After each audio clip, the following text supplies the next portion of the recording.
आज मैं आपको सिखाऊंगा जनरेटर चेंजओवर और एमसीसीबी और फ्यूज के अंदर कनेक्शन किस तरह से किया जाता है, यानी कि जनरेटर का और मीटर का इस चेंजओवर के अंदर वायरिंग कैसे करते हैं। आइए चलिए हम आपको 100% सिखाते हैं। तो यहाँ पर देख सकते हैं ये फ्यूज है। फ्यूज के आउटपुट साइड में हम जनरेटर के कनेक्शन करेंगे। तो अब यहाँ पे आउटपुट साइड में मैंने दो वायर को कस दिए, तो अब ये दोनों वायर कहाँ जाएंगे, चेंजओवर के अंदर। क्योंकि ये है जनरेटर का, तो आपको चॉइस करना पड़ेगा कि जनरेटर का जो गियर है वो ऊपर की तरफ रखोगे या नीचे। तो मेरे केस में ऊपर है, तो हम ऊपर की तरफ न्यूट्रल और फेज चेंजओवर के सिंगल सिंगल पोल के अंदर डाल देंगे। ये देख सकते हैं कंप्लीट।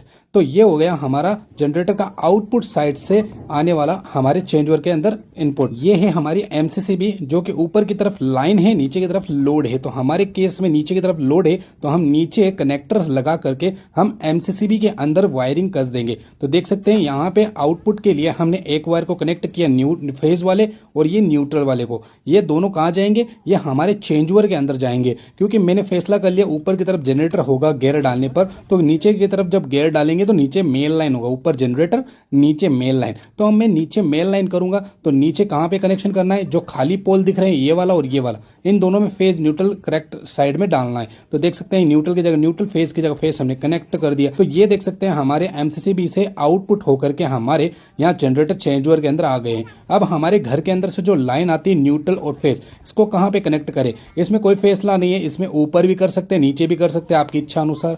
यदि अगर आप ऊपर से वायर ला रहे हैं तो यहाँ पे, नीचे से ला रहे हैं तो नीचे की तरफ, क्योंकि आपस में कनेक्ट होते हैं। तो यहाँ पे न्यूट्रल की जगह न्यूट्रल, फेज की जगह फेज देंगे लोड वाला। तो हमारे घर की जो लोड की लाइन है वो कनेक्ट हो जाती है। तो यहाँ पे हमारा घर का लोड अब चला सकते हैं। लेकिन यहाँ पे रुको, अभी हमें जनरेटर की वायरिंग और यहाँ पे मेन मीटर की वायरिंग भी तो करनी है, यानी कि कहाँ से आएगी वो लाइन। घर का सबका कनेक्शन कंप्लीट। चलिए अब मीटर का और जनरेटर के वायरिंग को कनेक्ट करते हैं। तो यहाँ पर आप देख सकते हैं दो वायर जो आप देख रहे हैं ये जनरेटर से आ रहे हैं और इसको मैंने एकदम राइट साइड में फ्यूज के अंदर डाल दिया।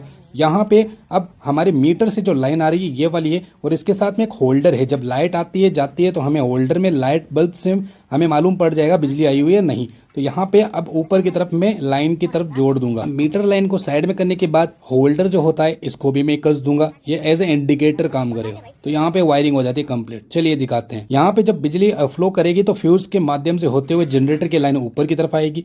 जब हम गियर को ऊपर की तरफ करते हैं तो यहाँ पे जनरेटर की लाइन बाईपास होकर के हमारे घर के अंदर चली जाएगी। अब मीटर की लाइन कैसे काम करेगी, यहाँ तक आके रुक जाएगी, मीटर की लाइन होल्डर में पता चल जाएगी।